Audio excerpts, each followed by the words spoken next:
Hello दोस्तों, आपका हमारे यूट्यूब चैनल पर स्वागत है। और आज हम देखने वाले हैं 11th हिंदी का 12th चैप्टर सहर्ष स्वीकारा है, इसका एक्सरसाइज आंसर। तो चलिए शुरू करते हैं आज का वीडियो।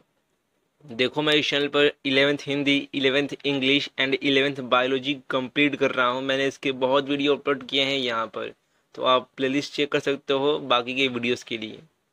तो सबसे पहले आकलन कृति है और इसमें पहला प्रश्न है, सूचनाओं के अनुसार कृतियां कीजिए, घटनाक्रम के अनुसार लिखिए।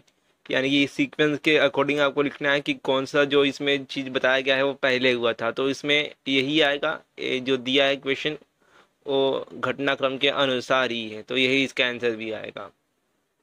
इसके बाद शब्द संपदा में है निम्नलिखित असत्य कथनों को कविता के आधार पर सही करके लिखिए। इसमें पहले प्रश्न दिया है, जो कुछ निद्रित अपलक है वह तुम्हारा असंवेदन है। तो इसका ऐसे आएगा, जो कुछ भी जागृत है अपलक है वह तुम्हारा संवेदन है। उसके बाद दूसरा प्रश्न है, अब यह आत्मा बलवान और सक्षम हो गई है, छटपटाती छाती को वर्तमान में सताती है। तो इसका सही वाक्य कैसा आएगा, अब यह आत्मा कमजोर और सक्षम हो गई है और छटपटाती छाती को भी भविष्यता सताती है। उसके बाद काव्य सौंदर्य है। इसमें पहला जो क्वेश्चन है, जो कुछ भी मेरा है वह तुम्हें प्यारा है, इस पंक्ति से कवि का मंतव्य स्पष्ट कीजिए। तो देखो यहाँ पर जो लाइन है, जो कुछ भी मेरा है वह तुम्हें प्यारा है, इस लाइन का मतलब बताना है।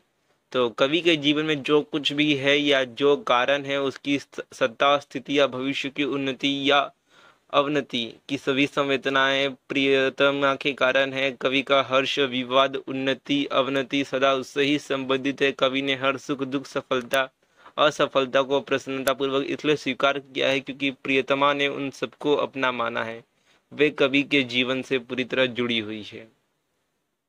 के बाद आगे का प्रश्न है, जाने क्या रिश्ता है, जाने क्या नाता है, जितना भी उंडेलता हूँ भर भर के फिर आता है।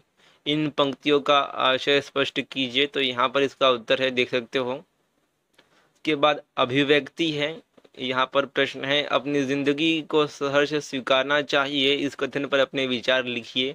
तो यहाँ पर आप अपने से भी लिख सकते हो कि हमें अपनी लाइफ में जो भी आता है, जो भी फेज आता है उसे स्वीकारना चाहिए, एक्सेप्ट करना चाहिए, तभी हम आगे बढ़ पाएंगे।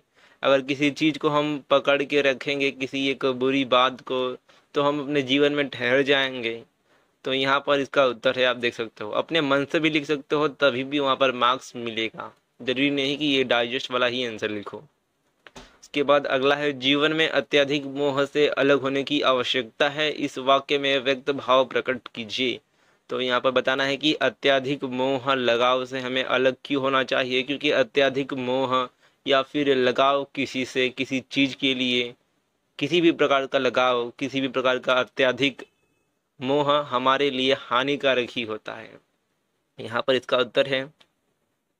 के बाद रसास्वादन है, यानी कि पोयम का एप्रिसिएशन है। तो इसमें आपको एप्रिसिएशन करना है। सबसे पहले शीर्षक, इस पोयम का नाम है सहर्ष स्वीकारा है, इसके रचनाकार यानी कि पोएट हैं गजानन माधव मुक्ति बोध। केंद्रीय कल्पना, इस पोयम का सेंट्रल आइडिया क्या है। प्रस्तुत नई कविता में कवि ने जिंदगी में जो कुछ भी, यानी कि दुख, संघर्ष, गरीबी, अभाव, अवसाद मिले उसे सानंद स्वीकार करने की बात कही है।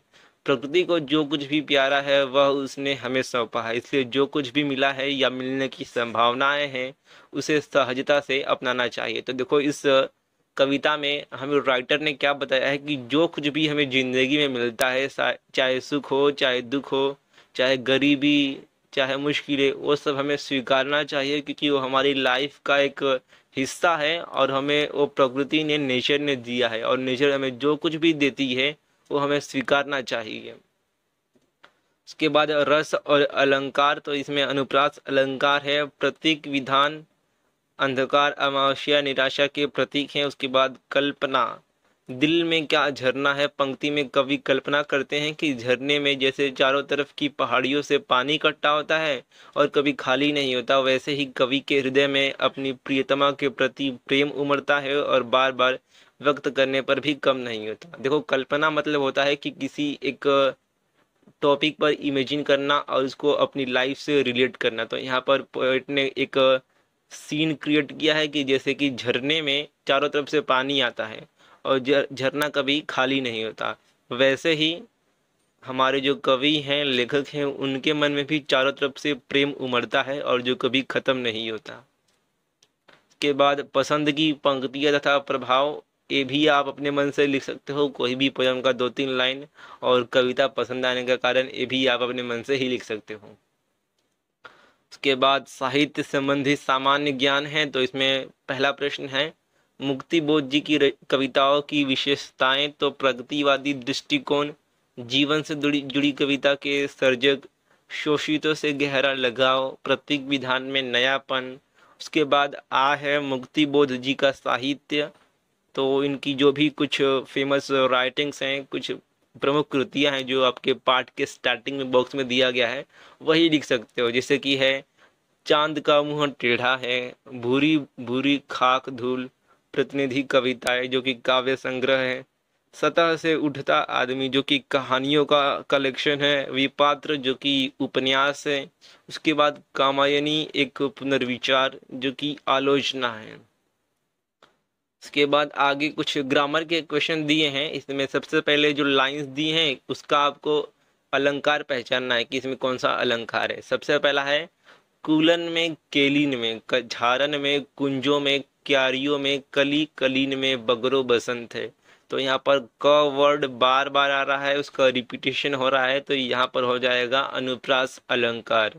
उसके बाद दूसरा है, केकी रव की नुपुर ध्वनि सुन, जगती जगती की मुख प्यास, तो इसमें है यमक अलंकार। उसके बाद नेक्स्ट है, आपको अलंकार के उदाहरण लिखने हैं, कुछ लाइंस लिखनी है। तो सबसे पहले वक्रोक्ति अलंकार का उदाहरण लिखना है, कुछ 2 लाइन लिखनी है।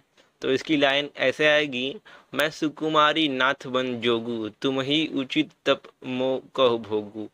उसके बाद श्लेष अलंकार का लिख सकते हो, रहीमन पानी राखिए, बिन पानी सब सून, पानी गए न उबरे मोती मानुष चून। तो यही था आपका एक्सरसाइज।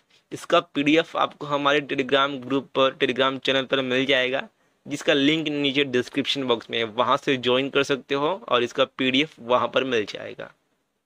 तो यही था आज का वीडियो। आप मुझे इंस्टाग्राम पर भी फॉलो कर सकते हो अपने डाउट पूछने के लिए, एंड कुछ भी डाउट क्वेरी वगैरह होगा तो वहाँ पूछ सकते हो। थैंक यू गाइस वीडियो पूरा देखने के लिए।